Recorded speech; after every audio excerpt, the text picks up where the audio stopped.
Volge al termine la settimana evangelistica della Chiesa Cristiana Evangelica Adi di Favara, che per tutta la settimana, nonostante le avverse condizioni climatiche, è stata presente con una tenda in piazza Cavour.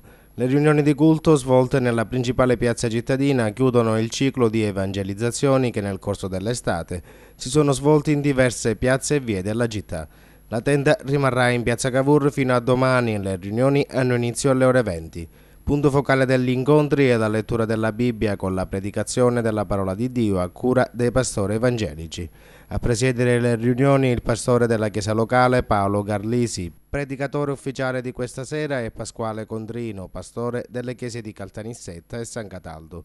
Domani invece toccherà a Vito Burgio, pastore delle comunità di Agrigento e Porto Empedocle. Mancano le ultime 2 giornate di tenda. Sì, mancano ancora 2 giorni. Stasera, sabato, avremo ospite il fratello Pasquale Condrino, un favarese che è pastore a Caltanissetta e San Cataldo.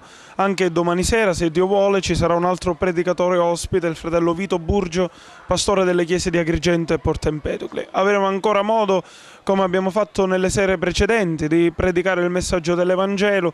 Siamo qui con l'unico scopo di poter raccontare quanto grande è il Signore e quante meraviglie compie nella vita di coloro che si affidano a Lui e credono che Gesù Cristo è il Signore, il Salvatore del mondo.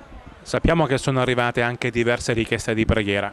Abbiamo ricevuto in queste sere da tante persone che si sono avvicinate anche durante il giorno ai gazebo, ma anche che ci hanno fatto sapere tramite conoscenti, parenti che frequentano la nostra comunità, di tante persone che hanno bisogno di aiuto e dell'aiuto che proviene direttamente dal Signore. Noi pregheremo il Signore questa sera e lo faremo per tutti coloro che hanno un bisogno, una necessità particolare, e porteremo le nostre richieste anche nel nostro locale di culto di Via Miraglia, la traversa di Corso Vittorio Veneto.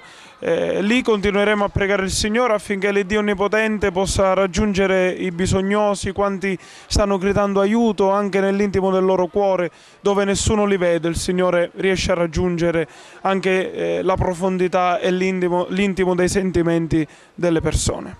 Come si fa a sapere di più sulla fede degli evangelici? Se volete, noi siamo qui a vostra disposizione stasera, domani sera ancora saremo in questa piazza, altrimenti veniteci a trovare nel nostro locale di culto. Abbiamo detto poco fa Via Miraglia, ci riuniamo lì la domenica alle ore 10:30, il martedì e il giovedì alle 19:30. Venite, l'ingresso è libero, vi aspettiamo, saremo felici di avervi tra di noi.